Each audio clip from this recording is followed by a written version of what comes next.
Now record me. You're going to record because we are going to do the first lesson. It's written there. How to get good video on a mobile device. You need to record this. You need to put it on YouTube, on a YouTube channel that is for this class that you're going to make, either right now or you have possibly, because you took me from Computer Applications 111. So, gotta record me.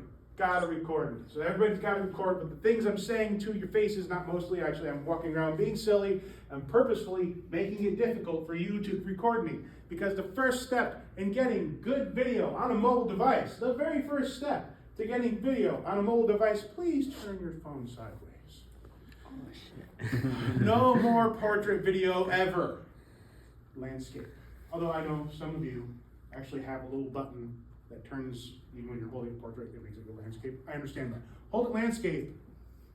That's the first step. Because you're going to be using my cameras, and they're like $200, which actually is not expensive.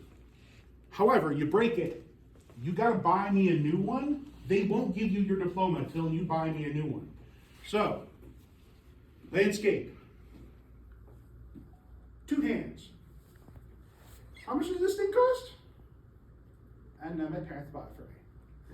It was at least $1,000. At least $1,000. Get your hands out there.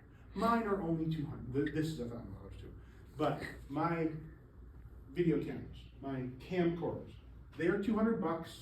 About, I think the price is now $220 just because, time. They're good. But you're going to put both hands on those cameras. And you're going to hold them in landscape mode. Because if you hold them in portrait, it'll look real silly. So, 2 hands, landscape mode. That's our first step to getting good video on a mobile device. Next, well, we want to be able to get good video, and of course we're holding it. We want to be able to move smoothly as our person, our target, our actor, our crazy professor walks around gabbing at us. So what do we want to do? Well, we want to try and take out a lot of the bounds that our bodies put into it. So we can do that by bringing our elbows in, right? We want to bring our elbows in, because if you're out here, you're doing this. You got to bring your elbows in. You kind of know this already. Some of you are already doing it very good. Because we want to be able to turn our bodies to pan with the long muscles, the long cord muscles of our core. Because if you're using the smaller muscles, they're tiny little adjustments. It really makes it shake.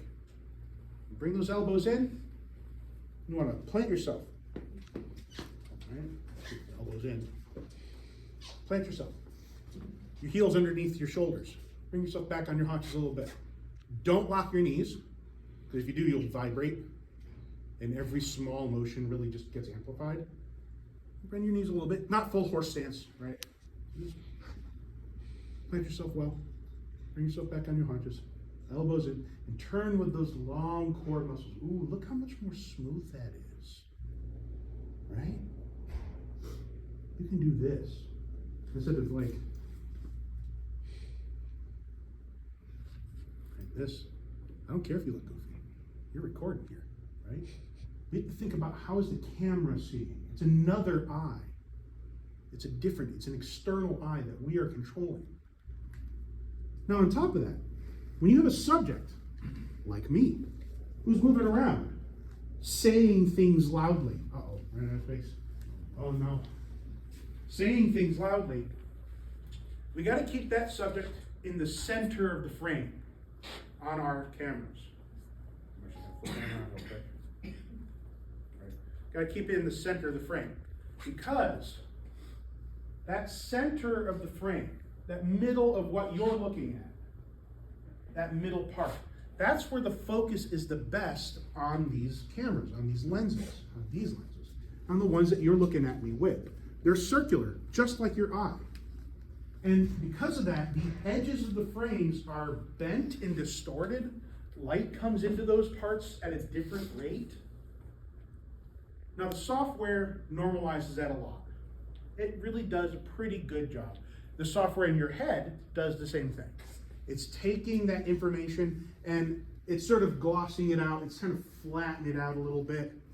So you don't see that fisheye lens, fishbowl effect thing going on as much as it's really happening. But what can really help is to try and keep things in that center 75%.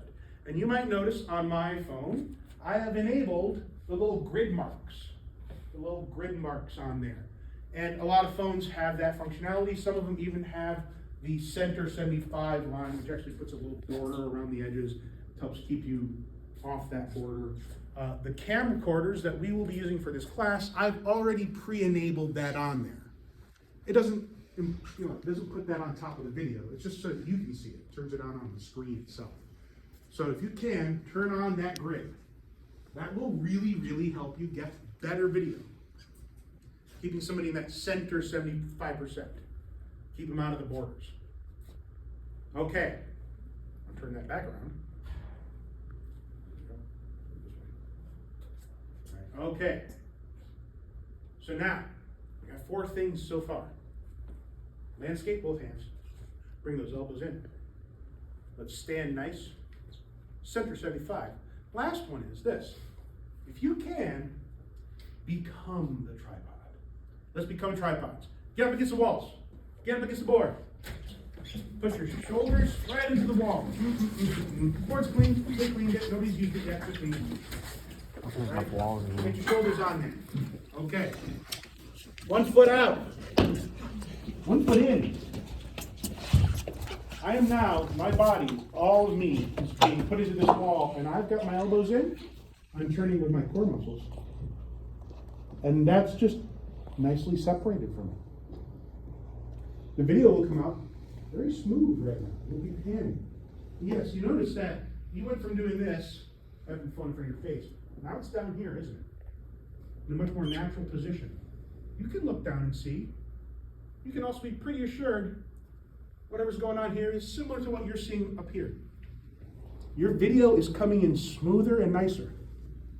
You got a good idea here. You know what's even better than getting up against the wall? If you can get up in a door frame. Ooh. Put your shoulder in. Put 1 foot up against. Put the other foot out. Just takes all of you out of it. As much as possible, you don't want to be part of the system that is recorded. There's one more place we can do it. At a desk. Quick, get back to your desks. Go, go, go, go, go, go, go. Get back to your desk. Go, go, go, go. I'm not done with We're almost done. Get back to your desk. Okay. Sit down. Sit down. I frankly think that this is how you should take notes for everything, for all your classes. Ever since one of these things, a smartphone with a camera that can take video, existed. Right? Elbow, elbow, sternum. Elbow, elbow, sternum. I can sit here rock solid, like an hour. Why would I write down the notes? Just record. Right? Just got to be a little mindful of your own breath getting in there. But I mean, look, it's solid, steady. Right? It's not bouncing in your hands. You can still turn a little bit. You can just kind of scooch. But you're putting your body and all your weight into that table, and now it's not in the phone. You're just holding the phone. It's pointed at your target.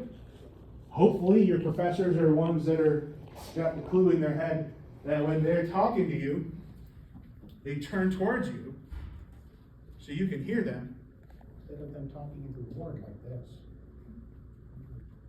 Alphabetics. You gotta get the second word. Get up on there. See what they're doing. Okay. Cut.